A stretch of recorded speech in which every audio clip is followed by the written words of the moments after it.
Borboleta presa na teia de aranha. Parte 2. Uma carruagem luxuosa viajava como o vento nas estradas pavimentadas da capital imperial de Arroentar. A fera mágica que a puxava tinha 8 patas, era um Sleipnir. Um par de guerreiros de aparência hábil ocupavam o assento do condutor, enquanto acima da cabine da carruagem, um lugar modificado onde normalmente ficava o suporte de carga, havia 4 lançadores de magia e guerreiros empunhando arcos, observando atentamente os arredores. A razão pela qual um destacamento tão excessivo do pessoal de segurança, como uma formação defensiva móvel, estava viajando tão audaciosamente pelas estradas ficou imediatamente óbvio quando se viu quem estava na carruagem. Qualquer um com o mínimo conhecimento acadêmico reconheceria imediatamente o emblema de 3 báculos cruzados no lado da carruagem, e de lá eles saberiam a quem pertencia e quem estava dentro dela. Era por isso que os cavaleiros de guarda na beira da estrada não pararam a carruagem e os passageiros para interrogá-los. Havia 3 homens na carruagem. Todos vestidos com longas túnicas e pareciam lançadores de magia. Todos os 3 eram indivíduos renomados dentro da sociedade mágica do Império, mas suas atitudes mostravam diferenças distintas em seus status. Entre eles, o mais importante era um velho de cabelos brancos. Assim como Gazef Stronoff era um guerreiro famoso, quando se falava em lançador de magia, o nome de ninguém ecoava mais alto pelas nações vizinhas como a deste homem. Era ninguém menos que o mais poderoso lançador de magia do Império, Tríade Fluder Paradine. Sentados em frente a Fluder estavam seus discípulos acólitos, que podiam usar magia de 4º nível. Depois de deixar a capital imperial, um ar de silêncio encheu o interior da carruagem. Como se incapaz de suportar a pressão esmagadora, um de seus discípulos perguntou nervosamente: Mestre, e as ordens de Sua Majestade?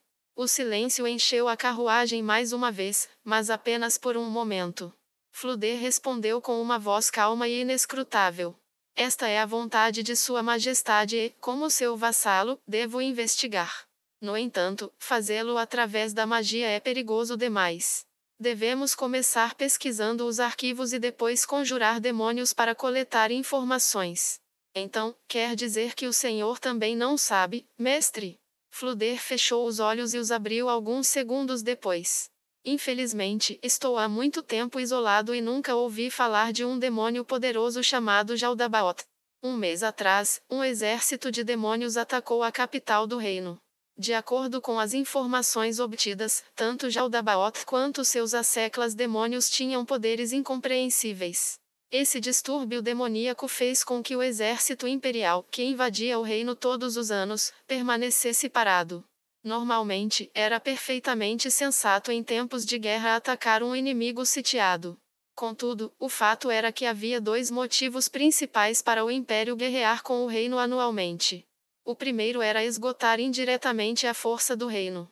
Em contraste com as forças armadas profissionais do Império, o reino precisava de recrutamento. Portanto, toda vez que o Império mobilizava suas tropas, o reino não teria escolha a não ser mobilizar as massas para compensar o déficit de qualidade individual de suas tropas. Por essa razão, o Império havia embarcado em um plano de longo prazo. Eles declaravam guerra durante a época da colheita, forçando o reino a reunir seus camponeses e fazê-los entrar em campo. Como resultado, os camponeses não tinham a mão de obra necessária para uma colheita adequada, o que, por sua vez, prejudicava a produção agrícola do reino.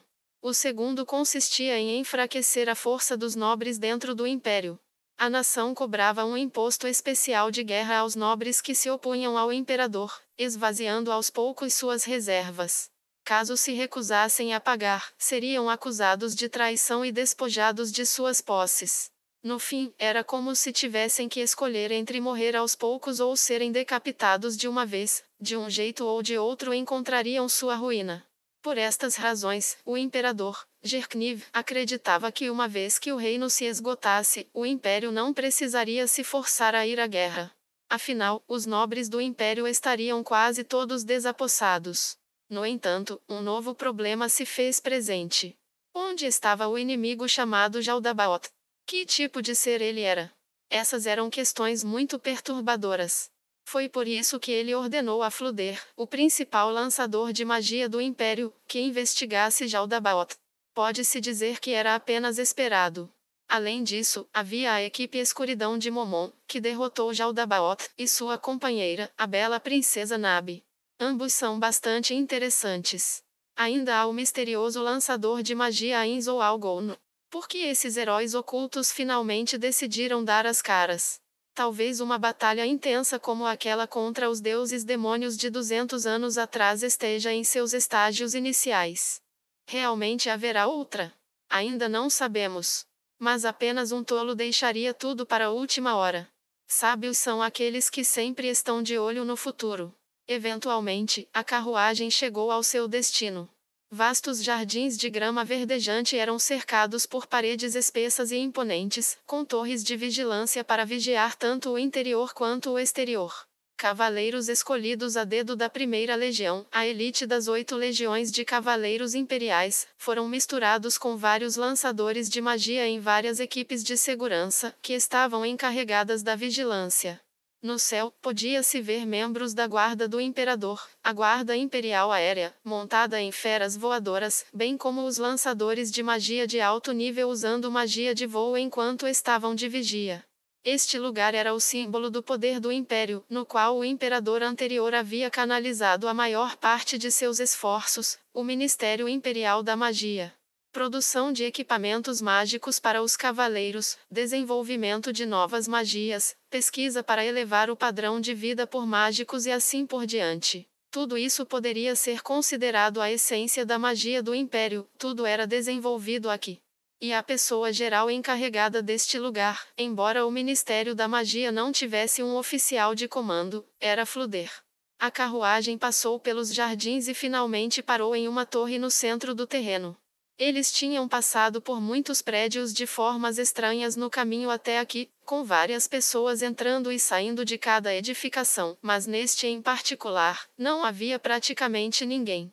Mas em contraste, a segurança em torno desta torre era muito mais rígida do que as demais. Para começar, os cavaleiros aqui estavam paramentados de maneira diferente. Não eram os mesmos que os cavaleiros da primeira legião em outros lugares. Eles estavam vestidos da cabeça aos pés de armaduras completas encantadas, portando escudos mágicos e com armas mágicas embainhadas cinturas. Suas capas carmesins, que foram bordadas com o emblema do Império, também eram itens mágicos como todo o resto.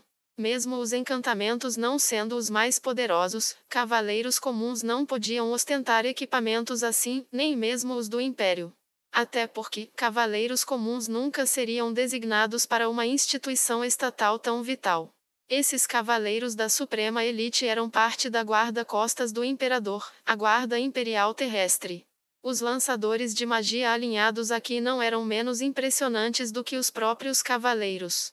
Esses experientes e valiosos lançadores de magia emanavam uma aura de veteranos de muitas batalhas. Além disso, havia 4 golems de pedra, cada um com mais de 2,5 metros de altura, vigiando a entrada. Eles não dormiam, descansavam e sequer comiam, eternamente concentrados em seu dever como guardiões. A segurança em torno dessa instalação era tão pesada quanto a que defendia o corpo do imperador, e apenas permitiam-se lançadores de magia de elite cujos níveis estavam no topo do 3º nível ou pouquíssimas exceções direcionados para orientação pessoal. Naturalmente, Fluder e seus 2 discípulos tiveram permissão para entrar nessa torre. Os 3 levantaram as mãos para o reconhecimento dos cavaleiros e os lançadores de magia que lhes apontavam armas e assim entraram no edifício. Depois de caminhar por uma passagem reta, os 3 chegaram ao nível superior de uma sala em forma de cúpula. Muitos lançadores de magia trabalhavam aqui. O mais bem classificado dentre eles correu às pressas para Fluder. Houve algum progresso? Nenhum, mestre. Os discípulos engoliram em seco e o pomo de Adão subiu e desceu lentamente. A resposta usual tinha 2 significados, bons e ruins. Fluder simplesmente balançou a cabeça, com uma expressão complexa no rosto, então se virou para os 30 discípulos que ele tinha pessoalmente instruído. Eram discípulos particularmente famosos, conhecidos como os 30 escolhidos, e encarou um deles, que era o supervisor assistente deste prédio. Que pena. Sem progressos ao induzir a gênese natural? Exatamente. Nem mesmo um esqueleto, o mais inferior de todos os mortos-vivos, apareceu até agora. Atualmente, estamos colocando cadáveres ao lado, na esperança de induzir a criação de zumbis. O Moon. Fluder acariciou sua longa barba e depois olhou para a cena abaixo dele. A uma certa distância havia 10 esqueletos lavrando um campo. Cada esqueleto levantava a enxada e depois a descia, de forma síncrona, estavam alinhados lado a lado. Se alguém os olhasse do ângulo certo, suas formas sobrepostas dariam a ilusão de apenas um único esqueleto.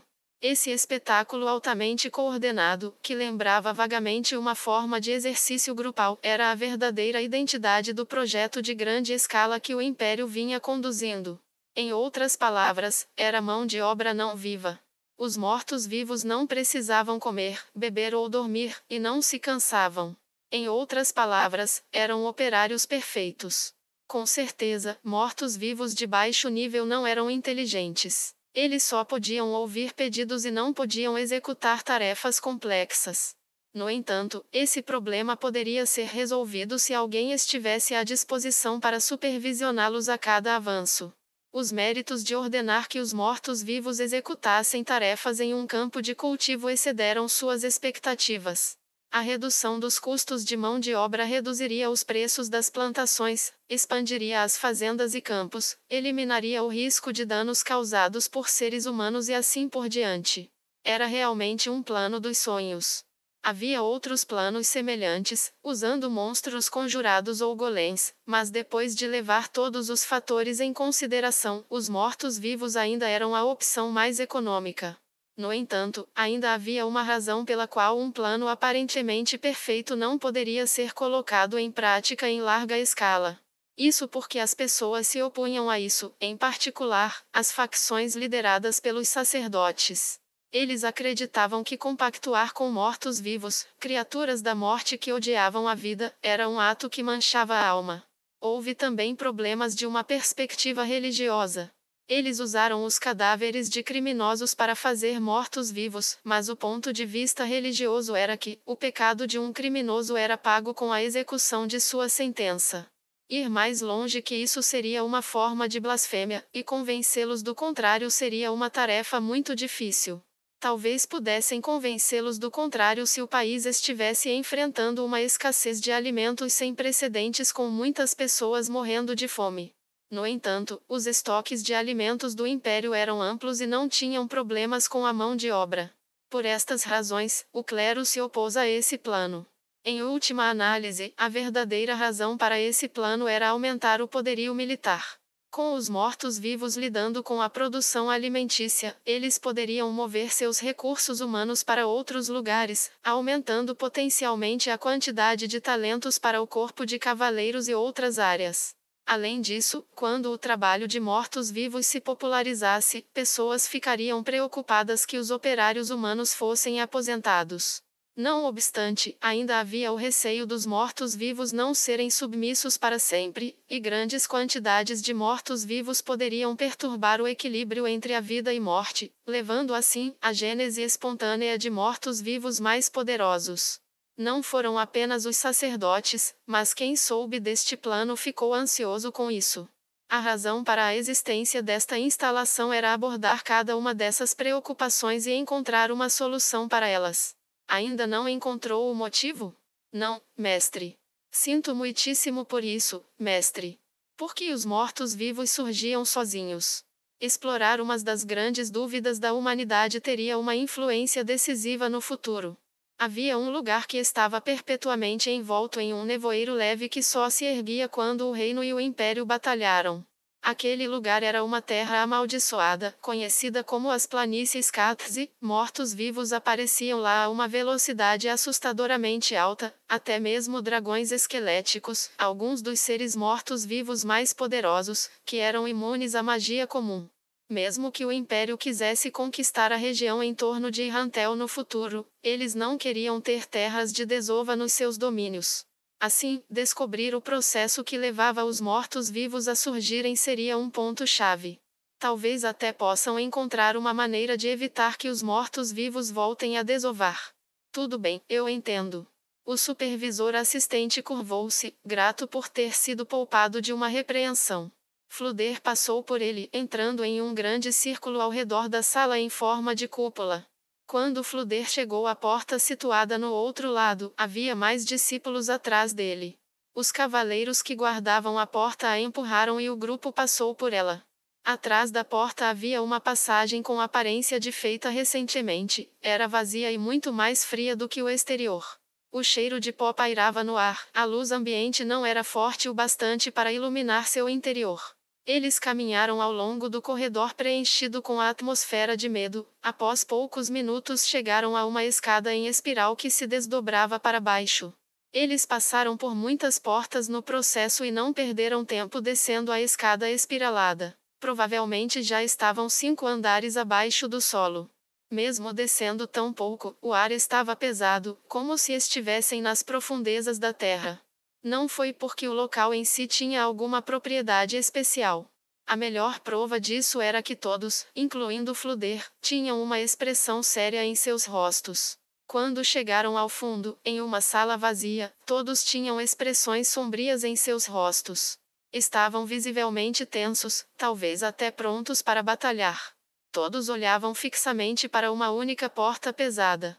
Aquela porta emanava uma sensação de opressão agourenta, parecia separar este mundo do além-mundo. Para evitar sua destruição ou fácil abertura, a porta foi reforçada com várias camadas de proteções físicas e mágicas. Uma porta feita para selar quaisquer interações de ambos os lados. Além disso, as muitas portas resistentes que atravessarem até chegar aqui já sinalizavam o quão perigoso era estar aqui. Se a ameaça por detrás dessa porta saísse do controle, todas essas barreiras poderiam lhes comprar algum tempo. Em outras palavras, elas eram efetivamente um selo. Flúder emitiu um aviso para seu discípulo com uma voz tensa. Não seja descuidado. Foi uma declaração simples e concisa, o que só tornara tudo mais assustador. Os lançadores de magia que o acompanhavam assentiram profundamente, como um só. Flúder dava-lhes o mesmo aviso toda vez que vinham para cá, mas, como sabiam o que se escondia por trás daquela porta, suas expressões nunca haviam afrouxado sequer uma vez. Isso porque o morto-vivo derradeiro estava atrás daquela porta. Se permitido escapar desse lugar, ele provocaria uma tragédia de proporções sem precedentes na capital imperial. Várias pessoas começaram a lançar magias de proteção. Essas magias não apenas defenderiam contra ameaças físicas, mas também incluíram magias que protegiam a mente. Depois de lhes dar tempo suficiente para se prepararem, Flúder olhou para os rostos de seus discípulos e viu que estavam cheios de determinação. Ele assentiu e depois pronunciou a palavra-chave que desfaria o selo. As portas pesadas foram destrancadas e, pelo poder da magia, se abriram lentamente. O ar frio que saiu da sala escura fez com que vários de seus discípulos estremecessem, como se estivessem nus em uma noite de inverno. Mesmo com itens mágicos que lhes permitiam se adaptar ao ambiente, o ódio pelos vivos que emanavam das profundezas da sala era o suficiente para arrepiar suas almas. O som de engolir em seco parecia particularmente ressonante aqui. Vamos. Depois de ouvir as palavras de Flúder, seus discípulos criaram várias luzes mágicas para dispersar a escuridão. No entanto, por alguma razão, parecia que a escuridão aqui era mais densa e intensa, quase como se engolisse qualquer luz. Liderado por Flúder, o grupo entrou na sala permeada pelo agouro da morte. Não era muito grande, então logo as luminárias mágicas iluminaram os recantos mais profundos do ambiente. Ali estava um gigantesco pilar cravado no chão e teto. Este pilar semelhante a uma lápide certamente chamava a atenção. Mas o que realmente lhes dragou a atenção foi a entidade crucificada com correntes grossas e pesadas. Cada elo das correntes que o prendera era muito mais grosso que o polegar de um homem adulto, tornando-o completamente imóvel. As correntes estavam presas ao chão rochoso da sala. Além disso, seus braços e pernas estavam presos com gigantescas bolas de ferro. Nenhuma entidade poderia sequer mover um dedo nessas condições. Este método excessivamente rigoroso de prisão só mostrava quão cautelosos eram com essa entidade. E, mesmo cientes das grossas correntes que o prendiam, eles ainda se sentiam desconfortáveis. Eles temiam que essa criatura quebrasse as correntes e reivindicasse sua liberdade. A julgar pela aparência externa, parecia um cavaleiro de armadura preta. No entanto, havia uma enorme diferença entre ele e um homem totalmente armadurado. A primeira coisa que chamou a atenção foi sua estrutura maciça. Mesmo uma estimativa casual de sua altura o colocaria acima dos 2 metros de altura. Além disso, havia sua armadura completa e grossa. A armadura estava coberta de ramificações que parecia vasos sanguíneos, toda cravejada de espigões de aparência profana. Um par de chifres de aparência demoníaca brotava de seu elmo, expondo seu rosto humano putrefato. 2 pontos vermelhos de luz brilhavam nas órbitas vazias, cristalizando seu ódio pelos vivos e pelo anseio pelo massacre. Não era um ser vivo, mas um dos mortos. Caso contrário, não poderia irradiar um ódio tão intenso pelos vivos. Cavaleiro da Morte. Um dos discípulos, que veio aqui pela primeira vez, falou o nome da lendária criatura morta-viva. Como era um ser de lendas, não era particularmente bem conhecido. Os pontos vermelhos de luz dentro dos olhos do Cavaleiro da Morte se moveram, avaliando todos os lançadores de magia como se estivesse os farejando com o olhar. Curiosamente, eles não eram capazes de ver nenhum movimento de dentro daqueles orbes dançantes de luz. No entanto, o terror arrepiante fez com que sentissem que o Cavaleiro da Morte os despia e olhava diretamente para suas almas. Todos que puseram os pés aqui conquistaram o poder através do esforço e dedicação, cada um era capaz de conjurar magias de 3º nível no mínimo. Contudo, nem mesmo esses humanos bem instruídos conseguiram impedir o trepidar de seus dentes. Apesar das magias para proteger suas mentes, eles não conseguiram impedir o medo oriundo do fundo de suas almas. Todavia, a razão pela qual eles se uniram e não fugiram provavelmente foi por causa de suas proteções mágicas. Sejam fortes. Os fracos perecerão. Depois de emitir seu aviso, Fluder se aproximou do Cavaleiro da Morte, que, por sua vez, reagiu a ele, irradiando intenção assassina enquanto tensionava os músculos. As correntes gemeram quando o Cavaleiro da Morte lutou e puxou suas amarras, e seu corpo estremeceu. Fluder estendeu a mão diretamente para o Cavaleiro da Morte. Seu encantamento reverberou pela sala escura, iluminada pela luz mágica. Esta foi uma versão modificada do Convocar Mortos-Vivos 6º nível, uma magia original escrita por Fluder. A magia tomou efeito, as palavras calmas de Fluder fluíram e encheram a sala. Ainda assim, os olhos do Cavaleiro da Morte estavam cheios de ódio pelos vivos. Todos perceberam que a magia havia falhado. Mesmo depois de tudo isso, ainda sou incapaz de controlá-lo? Havia um tom de arrependimento na voz de Fluder.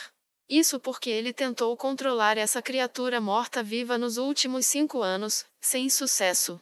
Eles descobriram esse monstro naquele lugar conhecido por ser assombrado pelos mortos-vivos, as planícies Katzi. Um esquadrão de cavaleiros imperiais que havia descoberto um monstro nunca tinha visto isso antes. Como estavam sob ordens, atacaram-no de acordo com o procedimento padrão. Depois da primeira onda de ataques, perceberam como tinham sido imprudentes e tolos. Os rostos dos cavaleiros imperiais, até então conhecidos por sua habilidade e bravura, estavam cheios de medo e desespero. Eles tinham sido total e unilateralmente oprimidos, sua oposição era demasiadamente forte. Depois que seu inimigo ceifou incontáveis cavaleiros como um furacão mortífero, eles finalmente perceberam que não havia nada que pudessem fazer contra ele e começaram a recuar. Claro, eles não poderiam simplesmente deixar um monstro desses fazer o que bem entendesse, especialmente depois de testemunharem pessoalmente seus companheiros mortos se tornarem mortos-vivos, servindo o monstro como lacaios. Claramente, quanto mais tempo dessem ao seu oponente, pior a situação se tornaria. Após intenso debate entre a liderança do Império, eles decidiram usar seu trunfo. A força de combate mais poderosa do Império, então mobilizaram Fluder e seus discípulos. E assim, o Cavaleiro da Morte foi capturado e aprisionado aqui, resultando em Fluder e companhia vitoriosos na batalha. No entanto, a razão pela qual Fluder e os outros venceram foi simplesmente porque o Cavaleiro da Morte não tinha como voar. Eles lançaram consecutivamente um ataque de área, não foi diferente de bombardeios utilizando tapete voador, uma repetida chuva de fireballs caindo como meteoros, o que retardou os movimentos do Cavaleiro da Morte, mas, no final, Fluder havia ficado tão fascinado por seu poder derradeiro, que o capturara vivo. Atualmente, Fluder o mantinha prisioneiro aqui, passando a criatura por inúmeras magias, incontáveis itens mágicos e inúmeros meios, pesquisando através de todos os meios que poderiam controlar um morto-vivo para assim, tentar controlá-lo. Que pena, se eu pudesse controlar esse monstro, eu seria capaz de ser o maior lançador de magia de todos os tempos. Se ele conseguisse, seria muito superior a Necromante dos 13 heróis, Ygritte Berskaural. Na verdade, Fluder não estava particularmente interessado em ser o mais forte. Sua verdadeira ambição estava em investigar o abismo da magia. Este seria apenas um passo para sua longa jornada rumo ao desconhecido. Seus discípulos não entendiam muito bem o porquê isso, mas mesmo assim o consolaram de forma vazia. Mestre, o Senhor há muito excedeu aquela aventureira. Isso mesmo. Os 13 heróis são coisa do passado. Não há como te vencerem, mestre. O Senhor está no auge da magia moderna. Eu também sinto que o mestre há muito superou os 13 heróis. No entanto, se o mestre pudesse assumir o controle do Cavaleiro da Morte, o Império teria uma fonte de poder incrível. Muitas vezes dizem que um não pode subjugar muitos, mas isso é apenas porque o indivíduo em questão é muito fraco. O Cavaleiro da Morte à nossa frente é o indivíduo mais poderoso do mundo. Fluder estava de pé à frente do grupo, então nenhum deles o viu sorrir amargamente para si mesmo. Apenas os olhos cheios de ódio do Cavaleiro da Morte testemunharam seu pesar. Ainda assim, se até mesmo o mestre não pode assumir o controle, então, quão poderoso é esse Cavaleiro da Morte, afinal? Bem, quem sabe? Teoricamente, essa criatura deveria ser controlável. O que estamos deixando passar desapercebido? Alguém tem alguma ideia? Sem saber como responder, o grupo ficou em silêncio. Segundo as lendas, um morto-vivo podia ser controlado através da magia, e uma integrante dos 13 heróis tinha feito exatamente isso. O poder de Fluder era tal que ele podia controlar seres mortos-vivos de um nível muito alto. Talvez com um pouco mais de esforço ele pudesse até assumir o controle do Cavaleiro da Morte diante de seus olhos. No entanto, ainda estavam no campo da teoria. Controlar um morto-vivo com magia envolvia mecanismos mais complexos. Fundamentalmente falando, controlar ou banir mortos-vivos era o domínio dos sacerdotes, que usavam o poder emprestado dos deuses. Os lançadores de magia usavam o poder arcano para emular o poder divino, portanto, várias discrepâncias precisavam ser consideradas. Não é minha intenção insultá-lo, mestre, mas um de seus discípulos o abordou cautelosamente. Por sua vez, Fluder pediu que continuasse. Poderia ser que o Senhor simplesmente não é forte o suficiente, mestre. Se magia do 7º nível existir, então talvez o Cavaleiro da Morte possa requerer magia de conjuração de tal nível para comandá-lo. Bem observado. Ouvi dizer que a Guilda dos Aventureiros geralmente resume os dados de vários monstros e os converte em uma classificação de dificuldade. Talvez desenvolver um estudo nessa linha de pensamento possa valer a pena. O que o senhor acha?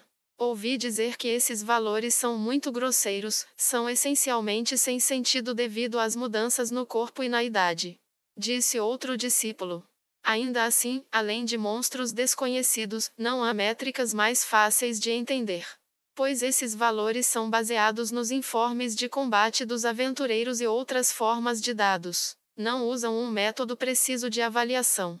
Mesmo levando tudo o que disse em conta, ainda seria impossível usá-lo tendo em mente que estamos diante de um monstro lendário como o Cavaleiro da Morte. Ah, sim, mestre. Aquele tomo secreto que registra todos os tipos de monstros menciona esse monstro em particular? Não. Disse Fluder enquanto acariciava a barba e continuou. Talvez a versão completa do Errant o tenha, mas as únicas cópias que circulam são incompletas. Um de seus discípulos parecia ter uma pergunta, que ele dirigiu a um discípulo ao lado.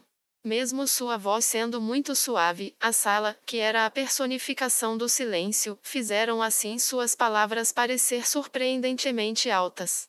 O que é o Erhuentil? Não é o nome de uma cidade? Disso eu sei, mas soa muito estranho. Eu pesquisei por alto. Acho que é uma palavra de uma língua antiga que significa a grande árvore no coração do mundo. Fluder bateu no chão com seu cajado, como um aviso para seus discípulos conversando. Este era um lugar perigoso que encarcerava um monstro lendário. O descuido era estritamente proibido. Seus discípulos ouviram a advertência, e o status quo da Câmara, silêncio, a governou mais uma vez, apenas os sons do Cavaleiro da Morte lutando contra suas correntes na tentativa de quebrá-las se fez presente. Que pena. Não há mais necessidade de ficarmos aqui. Vamos. Sim. Depois de ouvir o coro de respostas aliviadas, Fluder se afastou do Cavaleiro da Morte a grandes passos. Mesmo alguém como Fluder não conseguia manter o ritmo calmo ao sair da sala. Seus passos aceleraram quando ele sentiu o olhar cruel do Cavaleiro da Morte abrasando suas costas. O efeito em seus discípulos fora ainda mais intenso. Quando finalmente atravessou a escuridão, Fluder se lembrou da palavra que seus discípulos haviam mencionado. Erhuentil. Era a capital do reino fundado pelos 8 reis da ganância e também a última cidade que restara. Mesmo sendo a última, era a única cidade defendida por 30 guardiões equipados com armas e armaduras mágicas que superavam a razão convencional. Segundo as lendas, se tivesse acesso aos itens mágicos deixados para trás pelos 8 reis da ganância, ele certamente seria capaz de melhorar muito suas próprias habilidades mágicas. Assim Fluder pensava. Esses incríveis itens nunca haviam caído nas mãos de ninguém, apenas os 13 heróis tiveram permissão para levar várias peças. Uma chama negra cintilou no coração de Fluder. Apenas os 13 heróis. Figuras do passado. Fluder tinha potencial latente para ter sido tão poderoso quanto eles, porém jamais teve a chance. Porque eles tiveram permissão, mas não eu. Fluder tentou apagar a inveja bruxuleante em seu coração, pensando em outras coisas para se tranquilizar. Até onde havia chegado e todas as coisas que havia conquistado não eram inferiores às conquistas dos 13 heróis. Ou melhor, entre os lançadores de magia do Império, o status de Fluder era maior até do que os 13 heróis. Claro, uma vez que o fogo negro, chamas da inveja, ardia, não poderia ser facilmente extinta, pois o que ele invejava não era o poder, conhecimento ou suas habilidades, mas sim o fato de que tinham obtido uma chance para explorar o abismo da magia. Fluder era um lançador de magia da mais alta ordem. Ninguém duvidava disso. As únicas pessoas que poderiam se comparar a ele eram os 13 heróis do passado. No entanto, ele ainda era incapaz de controlar o Cavaleiro da Morte e, dos 10 níveis de magia que diziam existir, embora a confiabilidade dessa informação fosse um pouco baixa, ele só podia usar magias do 6º nível. Esta situação era um lembrete gritante do quão longe estava do abismo da magia. Fluder era velho. Entre as artes sábias que aprendera como lançador de magia espiritual, havia uma ramificação conhecida como artes proibidas. Ele tentara usar essa magia proibida para impedir seu envelhecimento. Claro, não era uma magia fácil, isso mais uma vez provava o poder de Fluder. Mas, no final, ele mal conseguiu lançá-la em um ritual normal. Porém, uma vez que isso era essencialmente torna o impossível possível, fazê-la parecia tão difícil quanto a lógica sugeria. A magia que deveria ter garantido imortalidade se executada corretamente, mas, ao invés disso, apenas o permitiu experimentar a passagem do tempo de forma bem lenta. Por enquanto ele podia aceitar esse resultado. No entanto, no fim, a marcha do tempo se aceleraria, o que seria um problema. De fato, Fluder morreria antes que ele pudesse contemplar o abismo da magia. Talvez se um antecessor qualificado surgisse, ele poderia alcançar seus sonhos mais cedo. Mas nunca houve ninguém à sua frente, então tudo o que restou foi trilhar seu próprio caminho. Fluder olhou com indiferença para os discípulos ao seu redor. Ele olhou em volta para as pessoas que caminhavam ao longo da trilha que Fluder havia aberto. A decepção era combustível para o fogo de seu ciúme, que ardia cada vez mais ferozmente. Quantos anos se passaram desde que iniciara sua iniciativa de descobrir talentos para o guiar? Nem precisava pensar muito a respeito. O fato era que ele era muito mais antigo e experiente que seus discípulos. Esse simples fato já era mais que expressivo, pois denotava que ninguém havia surgido para guiá-lo, sem ninguém para lhe mostrar o caminho. Por que até hoje não encontrei um bom mestre? Flúder tentou pensar em uma direção diferente para mascarar as queixas que costumava ter. Como seria? Eu entraria para a história como um desbravador? Cada lançador de magia daria graças a mim pelos ensinamentos que deixei? E tudo isso seria graças ao caminho que trilhei décadas atrás. Meus pupilos são o meu tesouro. Desde que qualquer um avance mais que eu, meus desejos também se realizarão. Flúder pensou em uma de suas discípulas enquanto se consolava. Aquela discípula há muito havia partido de seu lado. Que nível a garota poderia ter alcançado? Archie-Furt. Ela levava muito jeito. Havia dominado o segundo nível de magia ainda jovem, e até começou seus primeiros passos no terceiro nível. Se ela continuasse treinando, poderia muito bem ter conseguido alcançar o domínio de Flúder. É uma pena que ela abandonou seus estudos por algum motivo.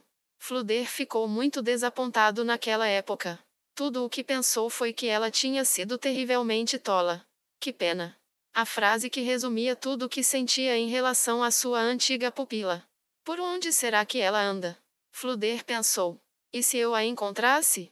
Se ela já puder usar o terceiro nível, talvez eu possa lhe dar uma boa posição. Dito isto, ainda havia coisas que tinham que ser feitas. Flúder incitou a palavra de comando e abriu a pesada porta. Após finalmente sair, ele respirou fundo várias vezes com seus discípulos.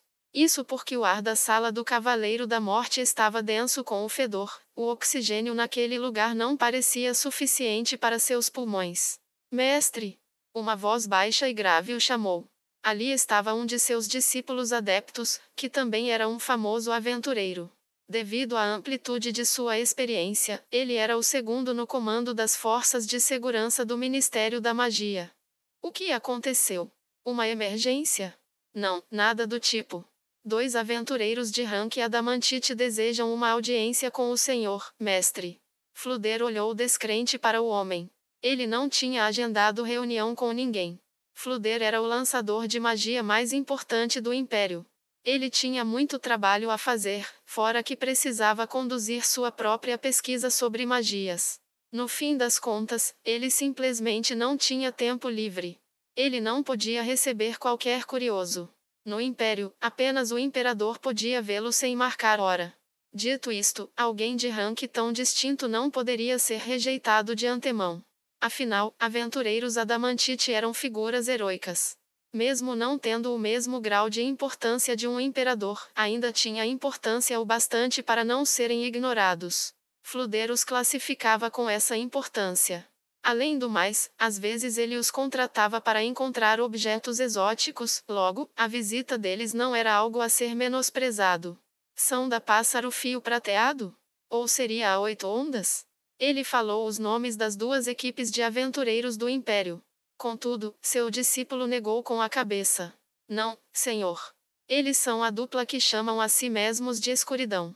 Até mesmo mostraram plaquetas de adamantite como prova de sua identidade. Como é? O nome da equipe de aventureiros auto-intitulada Escuridão era bem conhecido em todo o reino. Mesmo com apenas 2 membros, eles realizaram muitas ações heróicas. Aparentemente, eles haviam desafiado e expurgado Jaldabaoth, que causou caos na capital real. Por que essa gente queria vê-lo? Várias questões desnortearam seu coração, mas mais do que isso, seu desejo de discutir conhecimento mágico com a bela princesa Nabi, que aparentemente era uma lançadora de magia de alto nível, se fez presente. Ele imediatamente jogou suas dúvidas para escanteio. Além do mais, ele era um servo do imperador Gerkniv, que já havia expressado o desejo de vê-los. Ele trataria do assunto o quanto antes. Flúder ordenou seus discípulos assim que decidiu qual rumo seguir. Dê-lhes boas-vindas. Vou me arrumar e os atenderei em instantes.